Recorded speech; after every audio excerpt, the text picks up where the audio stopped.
did it get here? Where did it come from? Gentlemen, do you realize what we've found? It came from outer space to fill the world with terror.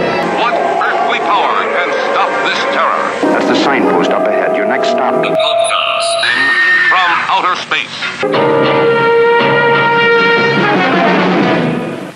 Cheers, boys. Cheers to 1 year. Oh. That'll put some hair on your chest, little man. And we're coming straight out of a bottle of Johnny Red to you live. It's a podcast from outer space. It's your boy, Rob Scott. We got Adam Relic in the house. Hey, guys. Thanks for listening. Sorry for slacking off last week.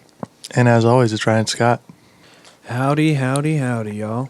And unofficially, tonight we're brought to you by Johnny Walker, Red Label. Send us some stuff. Hey, Johnny Red Neat. not even unofficially. Poor man's blue label, right? But you know, officially, we're brought to you by Pamp Coffee, guys. And I know I've told you this 100 times before, but it's the best coffee that is on the market, in my opinion. Would you guys agree? Oh, yeah. Oh, yeah. When we get it for free. Yep. And it is, you know, it's right here from San Diego. It's local. You can check it out on etsy.com/shop/Pamp Coffee.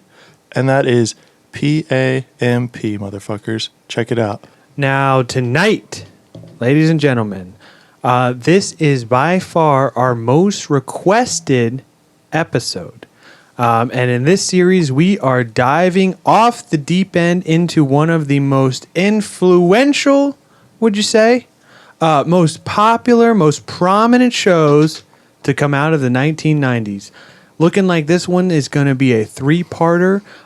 In part one, we aim to take you through the background of the man responsible for the X-Files, along with the history of the show's creation, most notably its influences and precursors. In part two, we will take a look at the show, some top episodes, including our favorites, the show's downfall, and most importantly, some real-life X-Files.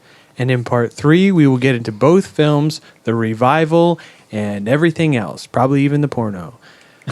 Now, what are y'all's first exposures to this legendary series? Well, some of us haven't been exposed to it at all. This is not true. Here's the thing. And here's the Okay, thing. and here's the thing. Now, I remember as a kid growing up, X-Files, I'm pretty sure it was on either like Saturday or Sunday nights on Fox.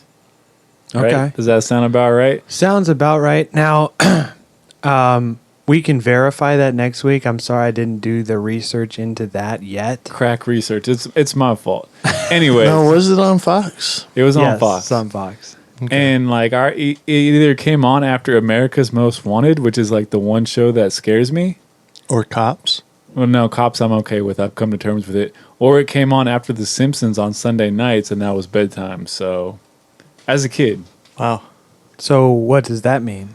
So like I remember like So he saw it, but he didn't actually see it. I would you know stay what I mean? awake long enough to hear the theme song. And then you just boom pass And then right out. then I had to go to bed. Oh. Otherwise, Dennis was kicking his ass in the next week. And you never stayed up to watch it? No. Have you met this? You've met this guy's dad. You don't want to make him mad. I could fall asleep anywhere. When I was first exposed to it, fuck, I mean, dude, you're the can't oldest remember that. of Oh us. shit. Yeah, memory's gone. I can't remember. Some X-Files shit right there. I mean, the first that I can honestly remember is watching it with Dad way back in the day. Okay. With you and Dad, I think. So that was probably 90, it had to be 90 after 93. Till infinity. Now, how about just the 90s in general? I mean, growing up in that era of television. Greatest generation. Okay, so what were your favorite shows then? Not exposed to the X-Files. You couldn't stay up late enough to watch it. We get that. What were some of the greatest shows that you did watch? You want me to just rant these off? List these off? Yeah, you said you got a lot of rants. Let's get to them. Doug, Hey Arnold, Rugrats, Simpsons, all the Disney Channel stuff. Okay. Yeah. Were you talking like Brink or like? Well, the movies were great. The TV shows were great. Everything on TV in the 90s was good. I defy you to tell me one thing in the 90s that was not good. Really? Friends? Yeah, Friends. Don't at me. Seinfeld. Whoa, whoa, whoa. I wouldn't go that far. Hey, what's that show about? It's about Jerry Seinfeld.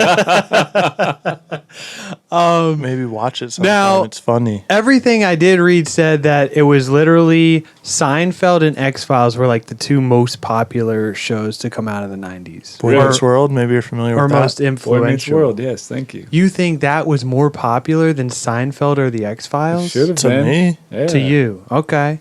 Ask Honestly, anyone our age. you know, I'm probably going to get a lot of flack for this. Not a big fan of Boy Meets World. Let's just stop the podcast right I now. honestly just well, thought you know what? After like the first couple of seasons, I see that. Honestly, I just thought the characters were annoying. It fucking reminded me of school every time it was on. God. I just was like, I don't want to fucking see anything that has to do with school.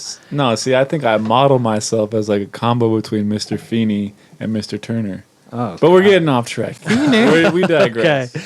So, what about, do you guys remember the show So Weird? Do you guys remember a show called Are You Afraid of the Dark? Ooh, so yes, to both of those. Goosebumps, perhaps? Now, which Secret one? World of Alex Mack? All right. Which one of those shows, including the X-Files, scared you the most? America's Most Wanted. No. No, listen, Well, my mom used to watch that shit right before I went to bed on Saturday night. So then I'm thinking to myself, like, great, all these crazy killer dudes are on the loose. Oh, I think I used to feel like that with Unsolved Mysteries. Yeah, see? When I was a little kid, though, TV shows didn't really scare me as much as Nightmare on Elm Street. Oh, please. Please. Now, I actually got scared. And you got scared of that movie, too. I got scared of So Weird, Well, that's weird. Really? which is a horrible show. I mean, Great cast, though. I tried to watch it. What It's about- basically So Weird as X-Files for kids. And the UFO clip in the intro, look this up. That's our just Google it. So Weird intro.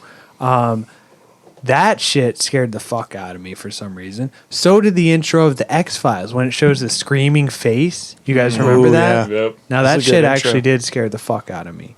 I mean, the music, everything about this show was good. Now, What year did Under Wraps come out? That was a good one, too.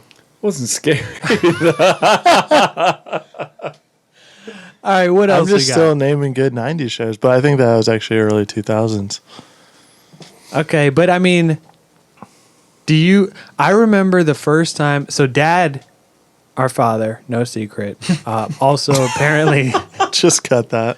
I'll keep that. what? That's funny. Okay, continue. That's funny, Father, dude. it's no secret he's a huge sci-fi fan. I mean, we probably wouldn't even be doing this podcast if it wasn't for his upbringing. And it's no secret that he also helped create you. Helped. Gave birth. Now, That's the next file case. this guy, It's actually an Arnold Schwarzenegger movie. Danny DeVito. he used to watch the X-Files. And I remember a specific episode, I think, again, my mom was out of town, so of course we got to stay up late, watch Got some fed weird shit. pizza, watch weird shit. Yeah, watch weird shit. So I remember staying up and watching this episode, and it was one of the first Black Oil episodes. And it scared the living fuck out of me. It's like a deep sea diver. I mean, we'll probably get into this more on the next episode since we're diving into our favorite episodes. Oh, Good dude, pun there. literally scared the fuck out of me. Couldn't have been more scared. So, without further ado, let's get into the X-Files, the history of its creation, the man responsible. A majority of the research comes from the X-Files FAQ by John Kenneth Muir. This is a must-read for any true X-Files fan. Now, brief overview. X-Files. It's been nearly 2 decades since the premiere. Originally airing from September of 93 to May of 2002, spanned 9 seasons, consisted of 202 episodes. X-Files would go on to become a pop culture phenomenon and the highest rated horror-based TV series in history. Few, if any, horror-based series have become as popular as the X-Files. I mean, what can you guys think of as far as horror-based TV goes? American Horror Story. Okay, that's up there. That's definitely up there. Walking Dead is another big one. I think they said that was the closest. But X-Files is often compared to Star Trek. Oh, wow. And another big rated sci-fi horror series, Twilight Zone. But What about True Detective? That's more crime, though, I guess. yeah, but see, that's like HBO, so it's not cable series, you know? The average Joe does not Yeah, have access to you know, that. some people, they can't afford it. Now, just as with any legendary series, the X-Files brought us classic phraseology such as, the truth is out there, trust no one, and I want to believe. Shout out to the homie Ross Cawthon. Sorry, I don't understand the reference. That's fine. You don't have to. The truth is out there. Okay, now, also went on to spawn numerous spin-off series and imitations, most notably Millennium and The Lone Gunman. But before we can properly break down the show, which will be in part 2, we need to understand the climate of the U.S. when the show came out, its predecessors, influences, and the man responsible for the whole thing, whom is none other than Chris Carter. The football player? Different guy, totally different guy. A much more expensive Chris Carter. Christopher Carl Carter. Triple C? Now, right off the bat, That's his nickname, that dude. sounds like a fake. Yeah, his name's Coraceed and Cold and Cough. They call him Triple C. He ain't fucking around, I'll tell you that. Now, this guy, Christopher Carl Carter, Triple C, we'll call him, born October 13th, 1956, in Bellflower, California. Now, he says his childhood was fairly normal, and honestly, I couldn't really find much of any funny or weird stories by way of Carter's childhood. I mean, this guy was no Stephen King. He wasn't getting into classic antics like some of the other guys we've covered, Phil Dick and Stephen King. What's that restaurant you like with all the things on the wall? Shenanigans. You're talking Now- about shenanigans, right? He was surprisingly an athletic young buck. Not a big sci-fi fan or a geek at all, really. He says he didn't even see a single Star Trek episode until 95. That's probably for the better. You're not a Star Trek fan? Nah. You don't get into the philosophy? Oh, what's that poster on our wall right there? Is that a Star Trek poster? Hey, so you're only a fan of George Toy Boy Lucas? Is that his nickname? No, Roddenberry had some good shit on that show, dude. Well, I don't know about that. We'll get I to never that. got On, into it. We'll get to that on the Star Trek. And if episode. anyone's into toys, it's you. Look at this damn room. So, Chris Carter didn't see a single Star Trek episode until 95. He boasts about that. Although he did say he loved the show The Magician, which was on. Is he bragging about that? Well, just don't. It would be cooler if you never watched it. No, I guess he's just saying like. Yeah, I didn't watch one until 95, you fucking nerds. Well, because X-Files is often compared to Star Trek. They're saying like, hey, this was groundbreaking philosophical stuff you're getting to in these episodes, just like Star Trek was. It's an anthology series, just like Star Trek. And they're comparing it to that. And he's like, hey, look, I wasn't a fan growing up. I wasn't a fucking Trekkie. I was out here hustling Triple C, dude. Yeah. Now, he says he was an athletic guy hustling Triple C. Now, He was a basketball coach. he says he did love the Coach show. Carter. I'm not a teacher. Now, he did love the show The Magician, which was on from 73 to 74. Now, I did not watch an episode of this, but it was about a guy who used magic to solve crimes and help people. That sounds a bit odd. Now, I would think you would use magic for the exact opposite, to trick people, get away with crimes. How is this guy using magic to solve the crimes? Well, that's a secret. No one knows. Could you just... A good magician never reveals. Could you imagine David Blaine doing something like that? They're in the vault, like stealing the money, and then, they're in jail. You're just in jail. Then it's just his face, zooming in on his face, like David Blaine. Now, he does cite The Magician as a minor influence on the X-Files, and this is actually playing on the TV when Mulder's sister, Samantha, gets abducted. I don't know if you guys caught that.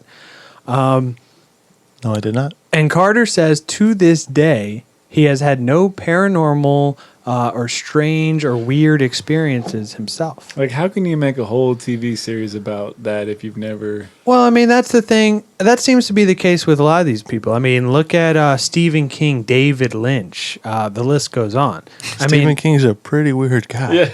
Yeah, but I mean, he never, like, everyone's like, oh man, you must have had some crazy fucked up shit happen to you to write this shit. And he's like, I mean, not really. I mean, it's all relative. I mean, he's a normal guy. We did a bio on him. Nothing. Hey, too no crazy. disrespect. I'm just saying the guy's kind of weird. Hey, nothing. Damn good writer. Maybe.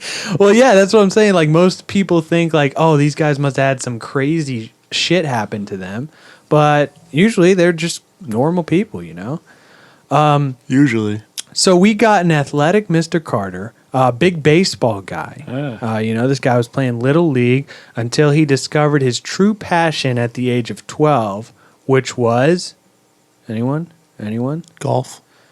Nah, brah, surfing, dude. This guy became a fucking major surfer, bro, dude. Now... From fucking Bellflower, California. Yeah, dude.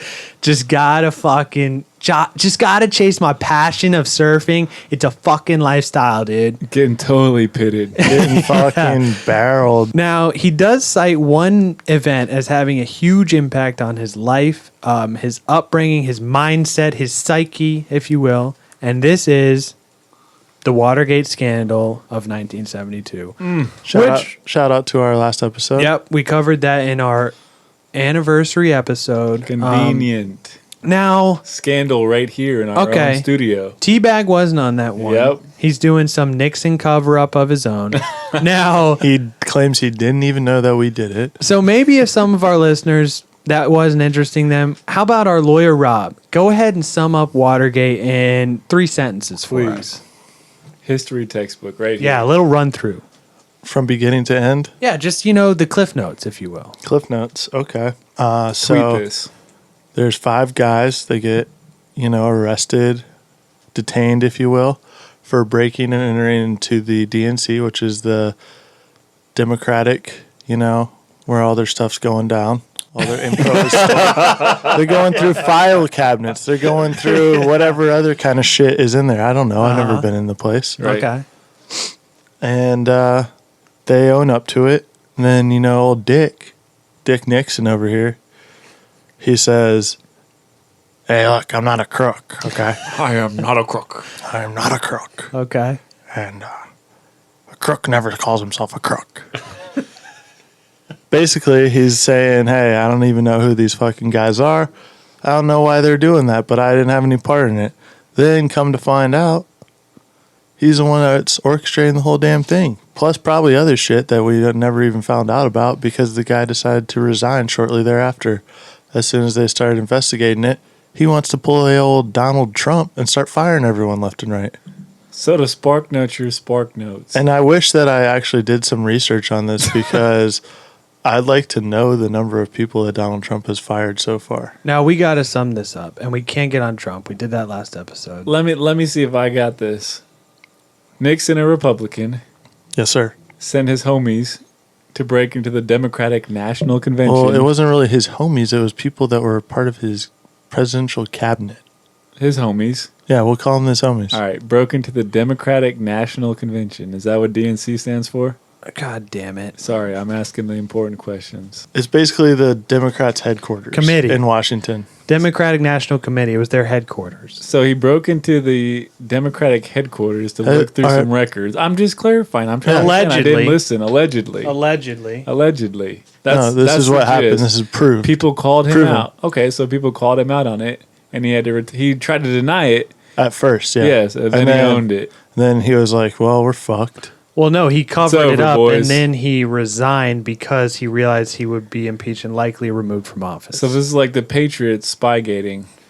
Well, essentially, that's like, so... Well, Bill Belichick is still the coach there, so no, it's not like that at all. No, it actually is like that. So it's like, well... Bill Belichick is still the coach there, so no, it's not. That Yes, man doesn't look, even- yeah, let's. Nixon looking into Watergate and covering up is like Bill Belichick saying, hey, Goodell, Spygate? We'll go ahead and look into that.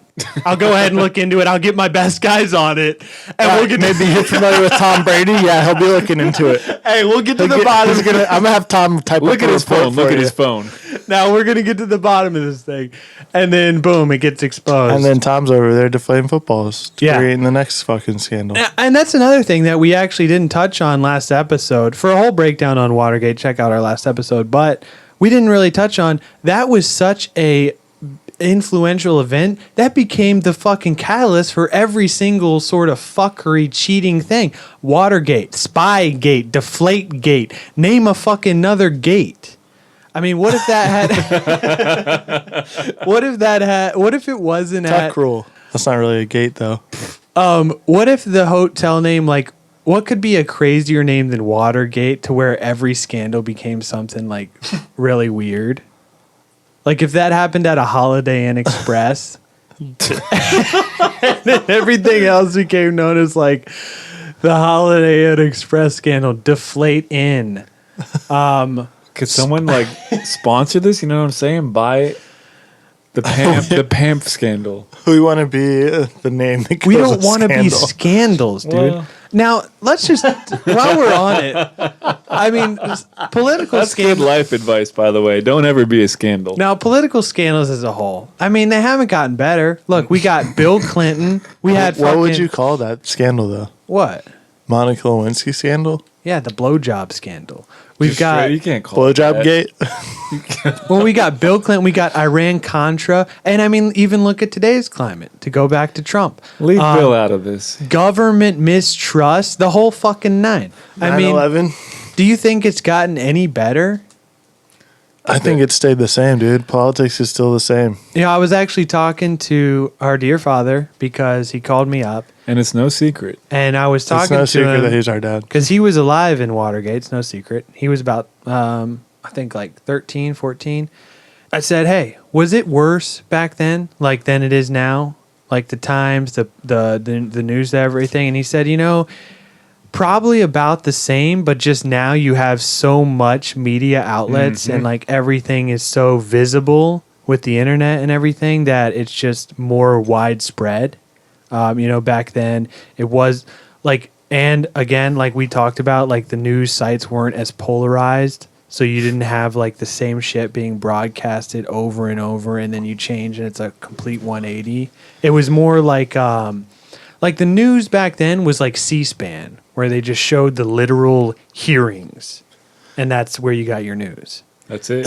But I still think that, I mean, like today you go online and you read like a fucking BuzzFeed article or something, and some You're the people. only Yeah, person in the clickbait. world who looks Clickbait. Oh my god, It's all dude! I'm clickbait. not saying No, Literally, it. you only no, want to hey, keep it in hey, business. hey, hear him out, hear him out. He's All right. saying that I'm saying there's people out there that go on those type of and sites take them and for they're 100% news. They're like, oh, this is really what happened, and they'll like will go to their fucking grave believing these stupid fucking sites. I mean, it's look- the same thing back then with the newspapers and TV. Like you see something That's in the the only newspaper, source. All you right, believe all that right, it's all right. real. So I think that But I think the newspapers were more honest back then. What about yellow No way, journalism? dude. Didn't you read a book? That was like the fucking 30s, dude. This was the Yellow 70s. journalism. Dude, you had Bob, you had Saget? Bernstein and Woodward. They were fucking they blew this whole scandal out that's of the one water. guy. Hey, if not one, then who? If not now, then when? You know? Journalisms are just as big as crooks as Dick Nixon. No, honestly, I think Are we that. getting political on this episode? Oh, dude, you should have been here last week. Glad I Now, wasn't. dude, honestly, I think it being alive in the mid 60s, early 70s, Would be racist. dude, that shit must. What? That's your one word to describe that that era? What was that?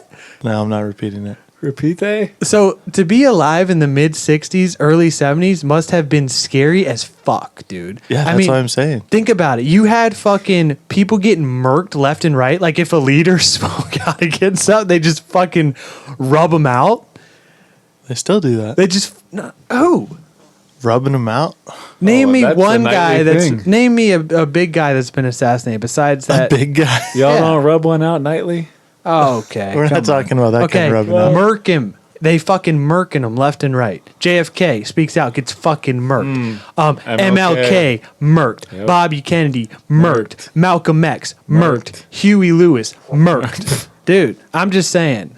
Mid 60s, early 70s, fucking Kent State Massacre, the National Guard. That's what my dad also said. He said, you didn't have the National Guard blowing away college students. Dude, can you fucking imagine if that was going on today? I mean, I guess we do got people getting killed by neo-Nazis, but Not just that, but I mean, think about. I mean, I know Adam's gonna. there was outrage on both sides. There was There's outrage good people on both sides. No, I'm saying just think about all the stuff that's going on with the anthem stuff with the NFL. Oh, that's what I'm saying. But Please. That's because people have been getting murked, dude. Find another place to protest. but not prominent leaders. I mean, I'm not downplaying any of that. It's still Well, horrible. yeah, not leaders, But dude, can you imagine if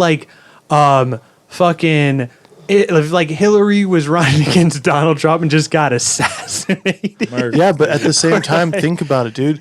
You cannot compare John F. Kennedy to Donald Trump. Donald Trump's a fucking I'm not- joke, dude. yeah, I'm not He's saying not getting that. murked because he's a fucking retard. You can't say that on the air. Hey, I just Come said it. on, come I on. get that, but I'm just saying, can you imagine if prominent leaders were getting murked left and right? That's fucking scary as fuck, dude. Hey, you're gonna tell me JFK wasn't grabbing him by the pussy? I mean, he was doing it left and right. But I'm saying he was a true politician. Trump's a I'll give him that. businessman. No, I'll give him that. This guy's in over his head, is what Hey, I'm but saying. honestly, if it was as transparent, like relationship wise, as it is today, I'd say JFK was worse than Donald Trump. Dude, he had back problems from fucking, bruh. That's good, dude. That's good. That's your. Dude, he fucking threw his back out from fucking From Marilyn probably Monroe fucking so Marilyn hard. Monroe, dude. Good for him. Probably banging that dude in the CIA's Dude. wife. That's why he got murked. Yeah, no way he would have been president today. Actually, there are some theories on that. Maybe we'll get to that in our JFK. Well, Great episode. I'm just saying, dude, I'd rather have a president that's out there just boning chicks left and right than some guy that doesn't even know what the fuck's going on. Okay. Well, he's boning Stormy Daniels left and Yep. right. That Now, was one time, and he paid for it. okay. He can't. I don't even think read. Marilyn Monroe was charging JFK for that dick. All right, let's get back to a young Carter. So he sees Young Watergate. Carter. He sees Watergate, and he says, when you're 16, 17 years old and you lose absolute faith in your leaders, it's very disturbing. Well, is this guy really a surfer? Now I'm starting to question that. Because I feel like if you're out there surfing, who gives a fuck? Okay, Gold well, maybe jacket, that's your green jacket. mindset. Maybe this guy's breaking the stereotype, you fucking racist. Is surfing a race? It's a fucking lifestyle, bruh. It's a lifestyle. And you're out here, It's not a race of and people. you're out here saying we can't get political, dude? As a surfer, bro? That's offensive, dude. That's Okay, Mac. Max Aaron would be offended right now. Oh, he probably is. Now, What team does he play for? now he says his political views and opinions about the government and the people in the government were heavily influenced by the whole Watergate scandal. Yeah. But it was Mr. Carter's true passion of surfing that dictated where his career went. Because upon graduation from California State University at Long Beach, hey, same university as Steven Spielberg, Same university where my heart got broken.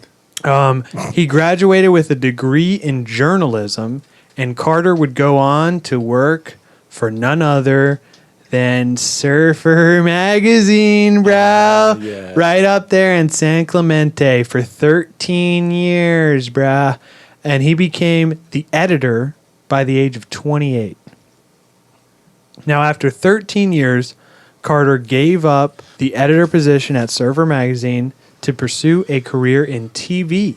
And he began writing screenplays for Walt Disney. That's impressive. Oh, yeah. I mean, I think it was like one of his girlfriends, or maybe he later married her at the time, got him in because like her father was like a head honcho, one of the suits at Disney.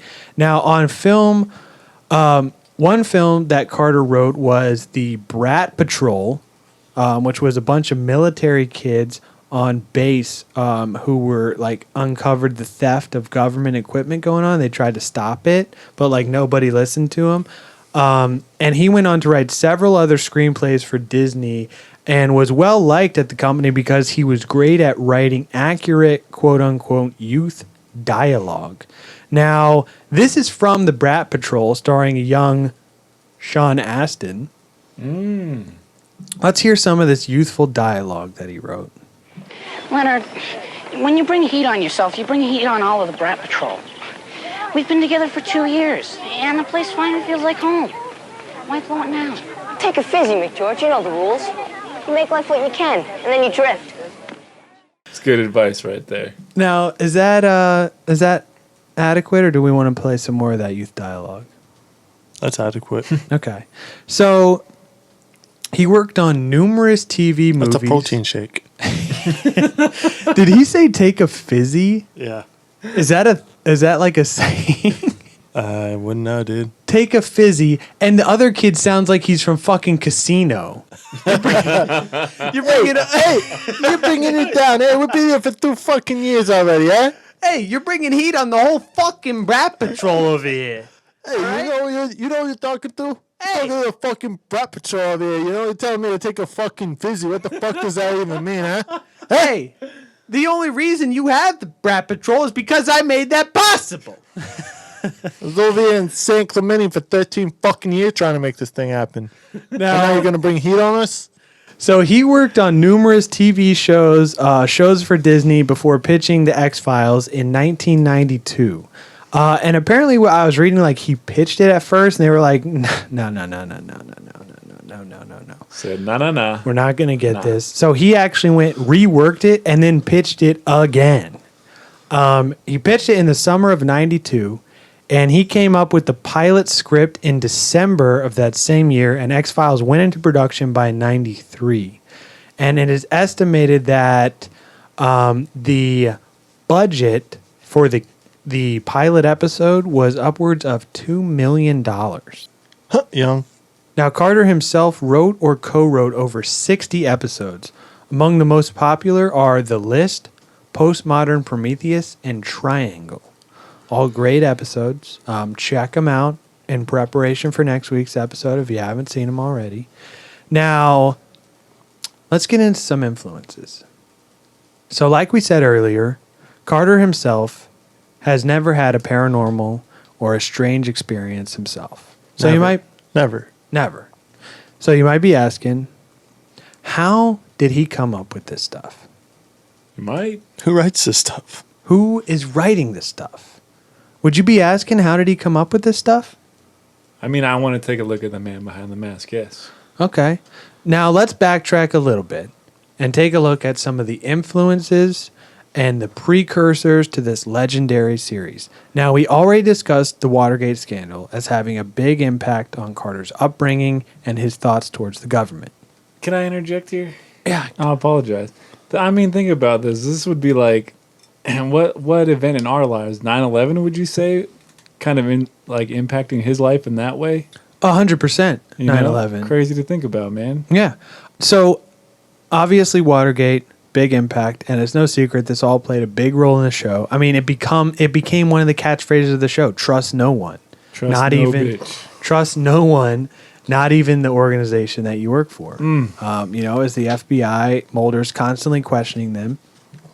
Now, Those ain't loyal. One of the things that this guy, Muir, writes in the X-Files FAQ, he discusses the time that it came out as Pax America, which was like, we weren't in a war with anyone. Like it was the Pax Romana. I guess. Yeah. Pax River? No. And I think it means like peace, right? Yeah, It's Roman like peace, so Roman American peace. But I'm saying, like, think about it. Early 90s, mid 90s, like, that was a good time to be alive. At least, I mean, I was a kid at the time, so maybe I saw things through a different colored lens. But I mean, it's just like Fight Club, Our generation has no great war, Right? They're fucking. They're not like hailed as one of the greatest generations, like the World War II dudes. Right. But he does write one thing which I kind of disagree with. He says. But then again, you can see it from both sides because he says there was so you had Watergate, the Vietnam War, all that shit was peak government mistrust. And then it kind of went down and it was like at an all-time high, and then as soon as like Bush got elected, it went down. And Talking Bush Senior, right? yeah, through like the 2000s, which I say, Yeah, because we had presidents in the Oval Office getting their dick sucked, dude. Hey, yeah, but hey, I mean, hey. look at that. You got Bill Clinton getting blowjobs. You got fucking 9/11. Name a fucking bigger conspiracy than that. I'm all right with a guy getting blowjobs over getting buildings blown up. I mean, you know, I I'm still not think arguing that. I still think government mistrust I was was saying high. that's a good thing. But I guess the Bush administration was popular like when it was first in office. Maybe if you live in Texas. Hey, who doesn't Hey. like a little Bush? I'm just saying the whole election, it came down to like who would you rather hang out with? You know, I'm taking Bush every day over Al Gore. You got one guy whining maybe. about global warming, and the other guy's doing coke. Hell yeah, I'm hanging out with Bush. Now, nonetheless, Watergate was definitely the biggest real life influence on the show. We will get into some real life episodes on part 2. However, let's look at some of the most prominent TV and film influences. Now, right off the bat, we got any ideas right up front? Influences on the X-Files? I would think the Twilight Zone. Am I right? Now, a lot of people would say that, but apparently not so much. I mean, I'm sure that the Twilight Zone definitely played into it. But what was even bigger than that, playing into the X-Files, One Step Beyond. Now, this was on the air from 59 until 61. The audio video? No, Oh. not that. Now, this show, One Step Beyond, influenced X-Files more than the Twilight Zone, which is what, like we were just saying, most people associate with X-Files. But One Step Beyond specifically influenced the X-Files because creator John Newland states he wanted the stories to be real in a sense that there had to be some proof, whether anecdotal or published.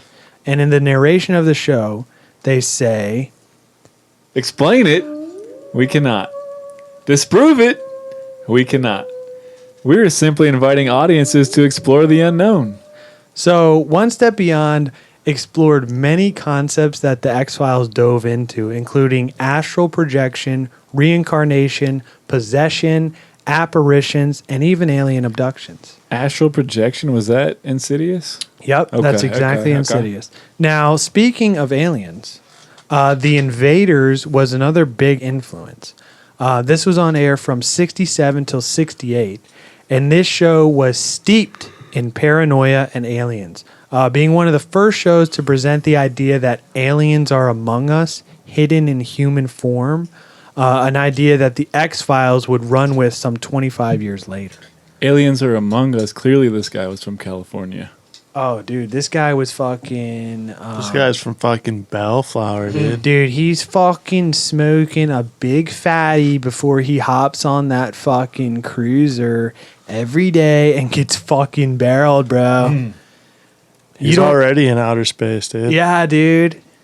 I don't need a rocket to get to outer space, bruh. British spy series The Avengers on the air from 61 to 68. Not to be confused with Cap and his gang. Yep. Influenced the whole Scully and Mulder, male, female, yin and yang makeup of the X-Files. And Twin Peaks from 1990 to 92. Another influence where we can see similarities in the unconventional FBI agent storyline. Saw some great Twin Peaks this weekend. I don't know about you boys. Okay. So Mulder is essentially another reincarnation of Dale Cooper, as well as the two story arcs of the murder of Laura Palmer and the mysteries of the Black Lodge. The X-Files has whatever case the agents are on mixed in with the overall like grand government conspiracy syndicate storyline. And fun fact here, David Duchovny guest starred on Twin Peaks as a transgender DEA agent. Those were not the Twin Peaks I saw this weekend. Very progressive for the I thought time. you were hanging out with your dad this weekend. Yeah. What are we talking You about? guys here, double teaming chicks? No. That was a long pause. Just busting one off before you sell the place? The number one show to influence the series more than anything was Kolchak the Night Stalker. Not the Classic, Not dude. the guy with the lollipop. What? Isn't that Kojak? Kojak. I don't know. Cujo. Cujo. That's a dog. Yeah. Kojak. That should just Google it. The guy with the lollipop. No, I think there's. What the fuck are you talking about? Oh, this guy? Kojak. He's got a lollipop in his mouth. Okay, he's right. Here we go. It's the guy from He's right. No. Look. the guy from Kelly's Heroes. No. Go up. Dude, no, this guy's way better Kojak Okay, well. from Kelly's Heroes. That's not what he was talking about. So, Kolchak the Night Kolchak. Stalker, not Kojak, not the lollipop guy. This was a 1974 series that evolved from a successful 72 TV movie called The Night Stalker. Now, Sounds a little creepy. this is cited by Carter as a key influence in his creation of The X-Files. So the guy's a creep. This show was also a response to the paranoia and mistrust in the wave of the Watergate scandal. Essentially, it's the story of an investigative journalist who looks into interesting cases, discovers strangeness of vampires, werewolves, aliens, Jack the Ripper, Satan worshippers, prehistoric monsters, the whole nine. In one movie? No, this is a TV series. show, This was okay. a series in 74. I actually watched an episode. Kolchak, the Night Stalker, is played by Darren McGavin, none other than the dad from A Christmas Story. And he is like literally same character, just like we talked about, and he's in Captain America. He just has one. Yeah, he just Yeah. has one thing, and it's honestly like I could see this as being his job in A Christmas Story. He's moonlighting as this detective. This is how he gets the lamp. From solving a case. He's an investigative journalist. And I watched the one, there's one with like a satanic dog, Ooh, which is pretty Cujo. hilarious. Oh, yeah, almost See? like that. See? But yeah, I mean, this is also credited as the influence for the ever so famous Monster of the Week formula that Carter would adapt. Carter even honors Kolchak on the show as Carter casted McGavin as Arthur Dales, the first agent to open the government's X-Files. This was in season 5, episode 15, Travelers. Now, Shooter McGavin? Darren McGavin, the dad from A Christmas Story. Friday the 13th, the series, The Magician, Project UFO, and Beyond Reality are other influential shows you can check out predating the X-Files. Now, in regards to films that inspired this series, what are we thinking? Anyone? Films? Yeah, I mean, think of a movie from like the 90s that would have influenced this. You The got 90s. from It's the probably got to be 90s? before that. Well, probably yeah, it would be 70s before. and 80s. Well, Friday the 13th, the series. How about the damn movie? Well, no. Well, actually, the series. Have you ever heard anything about the series? Yeah, I heard it was shit. I never really watched it. Actually, it sounds kind of cool from the premise. It's Sounds cool. you know From the that Rick and premise. Morty episode where the devil opens the antique shop and it's like Stephen King's That need. Yeah. was so That's fucking literally funny. the premise of Friday the 13th, the series. I It's would like watch these that. kids find this antique shop that had like sold off relics, and they have to like track each relic down because it's like some supernatural thing. Sounds like Goosebumps. Yeah. The Well, mask one. A little different, but okay. So No, it's not. Ask RL. I bet you that's was his influence too. two films that vastly influenced X-Files. JFK in 91 by Oliver Stone. This follows Jim Garrison on his quest to get the truth behind the JFK assassination. This was the same guy, Jim Garrison, who subpoenaed Chrisman for questioning that we talked about in our Maury Island episode. Wow. And X-Files draws its influence from the whole inside informant aspect, the quest for truth. And surprisingly, I was honestly surprised by this film influence, Silence of the Lambs. 91, hell of a year. Carter himself cites this one as another key influence in creating the series. Parallels can be seen in the FBI agent, Scully Clarice, Hello, Clarice. Slowly unravels the bigger mystery clue by clue, and even the distrust in the hierarchy of the FBI.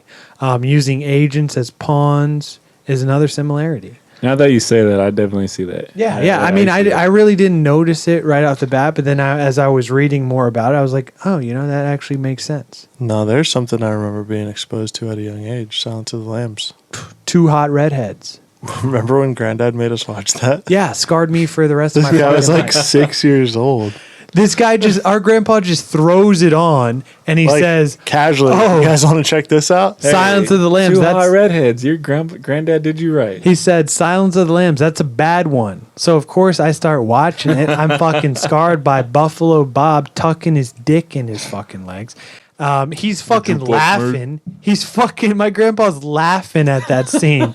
And he goes, I remember like it's the, Goodbye Horses is playing. Did you laugh when you saw that in Clerks 2? We'll cue that in. Of course. Okay. But so he's fucking, dude, I'm 6 years old and Buffalo Bob is dancing to Goodbye Horses. Would you fuck me? I'd fuck me. And my grandpa's fucking laughing and he goes, he steps back from the camera and you see the whole body shot and he's like, got it tucked.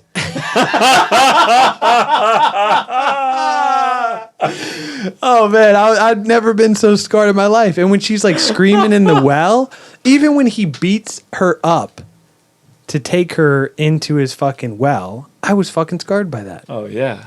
I think we all were, buddy. Let's check this out.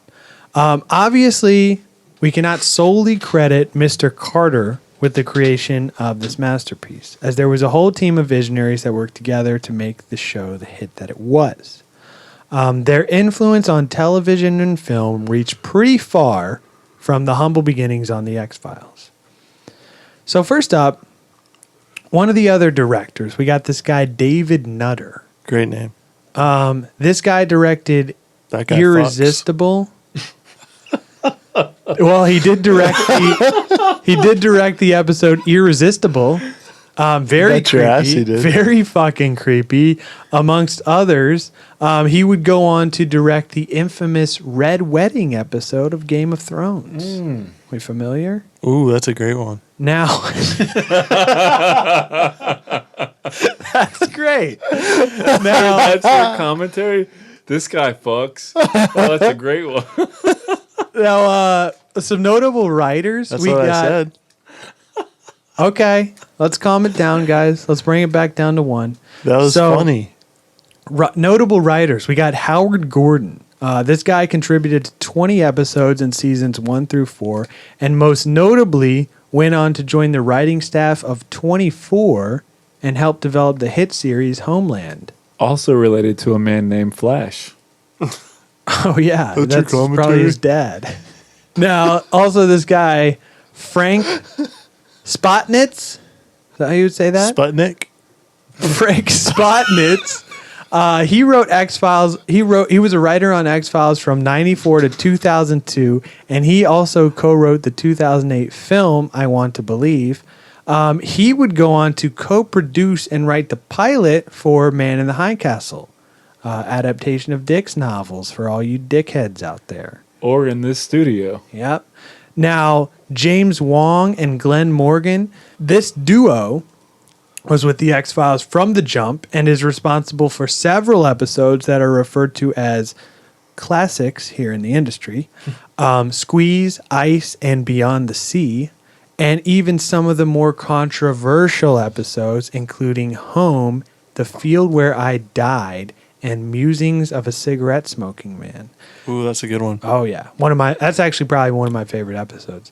Now, most notably, these guys went on to write Final Destination, and Wong also served as a writer and co-executive producer on American Horror Story. And probably, most notably, Vince Gilligan. This guy was actually born and raised right in Richmond, Virginia. Named after Vince Gill. Yeah. Yeah. Contributed to 29 episodes on The X-Files and would go on to create a little-known show called Breaking Bad. Never heard of it. Now, I mean, this just goes to show you, how connected Hollywood is. I mean, we talk about it constantly, like on our Stephen King episodes, like It's a boys' club. It's almost Oh, like yeah. politics. or yeah, or even what was it, Steven Spielberg? It's just like your homies, Take your own office. Oh, hey, take your own office. Oh, hey, come direct Indiana Jones with me. Oh, let's have all these guys wrote on the X-Files. We go on to create these fucking groundbreaking shows. I mean, it's all one big fucking web. Would you call Homeland groundbreaking? At the time, yeah. 24? Yeah. Oh, that's just a little show. Nobody knows about that. Oh my god, that's not what I said. You fuck. So you pulled the one show out. I mean, 24, Man in the High Castle, American Horror Story, Final Destination, I Breaking didn't say Bad. those ones, Come on. motherfucker. So you're being a dick to be a dick. Yeah, You're a sure. dickhead. Okay. I'm a real dickhead. Okay. Now, all that being said, can you guys think of any shows that are inspired by the X-Files? So weird. Yeah, I would honestly say that's probably X-Files for kids, and that came out in like 99, so Yeah, late. definitely. Think Shows. Goosebumps was somewhat. I think RL was on another level, as we discussed. He was off on it in his own world, doing his own shit. Well, obviously, all those shows that you just fucking rattled off for us. Well, yeah, Breaking Bad in particular. to some extent. Also, I would say maybe, like you were saying earlier, True Detective. Definitely. What else? I mean, Stranger Things. Oh, yeah. Definitely got some X-Files vibes in there. What else? What else we got? It's unbelievable. Come on. Drawing a blank. Come on. Think of Come anything. on. Black Mirror. You think so? Probably a little bit. I mean, there's no denying, this show went on to influence a lot of shows. And X-Files, Kyle XY. probably. Honestly, probably. I'd say so. X-Files actually became the crucial bridge in TV from anthology to the serialized era of nowadays. It like bridged the gap between the anthology and serialized series, because think about it. X-Files, while it's not an anthology series, like you can watch a random episode of X-Files and know what's going on. Like each episode plays like its own, like an anthology series, but they all tie into the overarching myth arc episodes. Okay. Right? I see I that. feel like Rick and Morty, kind of. Or am I? Yeah. Okay. I mean, a little bit. Yeah. Because, I mean, yeah, you can watch any episode of Rick and Morty and know what's going on, but also, like, there's little things in there That tie it all together. that tie it all together. Yeah. All right. So, kind of like the that. I mean, idea of it is you really inspired didn't by- see that before the X-Files, and X-Files was it was a big deal at the time for creating that, because like the creators were saying, you had to pay attention. Like a lot of people got tuned out by like season 4 or 5 because they were like, what the hell is going on? And it was like, a lot of people say that's like the show's downfall, but they were writing a smart show and you had to pay attention and you couldn't miss an episode to know what was going on in the myth arc. But you could catch an episode here and there and still be a fan of the show. So, they had all angles covered. Now we will get into the whole shebang on part 2, getting into the show itself, some of the best episodes, some real life X-Files, and probably David Duchovny's sex addiction. Maybe a little thing called the Triple X Files. Yep. And that is where we will pick up next week. So stay tuned for part 2 of the X-Files. And other than that, Just feel free to slide into those DMs, Instagram, Podcast from Outer Space, or, hit us up on the old email, podcastfromouterspace@gmail.com. Shoot us questions, concerns, comments, compliments. Maybe you're happy that Teabag's back on the show with us. yeah, I got a lot of messages saying, "Hey, where's Teabag? Where's Teabag?" I like to hear Teabag's rebuttal. You're like the Scully of the podcast, if you will. I don't know if that's good or bad. He's the girl. You're the now. See, we really the eye could candy on the radio. we really could have used you last episode as the You're You're the what- glue that holds us together. you're buddy. what we like to call the official narrative guy. I don't know what that means, but I'm flat. Can I put that on my business card? Yeah, pyramids. your- narrative guy. Pyramids. Your consensus Adam was by the Teabag books. Narlock. Narrative guy. Official narrative guy. All right. You go by the official narrative. You go by the book. So it'll be interesting talking next week on some of these episodes, some of these opinions, We got the research guy and the narrative guy. And the lawyer guy. I'm looking and forward the to dick it. joke guy. That's all of us. Okay, In so parentheses, narrative guy, dick joke guy. All right. Well, hey, love hearing from you guys. Obviously, if you ask and you shall receive. This was a very requested episode, right? oh yeah, our most requested. There I'd we say. go. So yeah, tune in next week to hear all about the show itself, Really get into it, man. and stay safe out there, guys. And other than that. So long, and thanks for all the fish.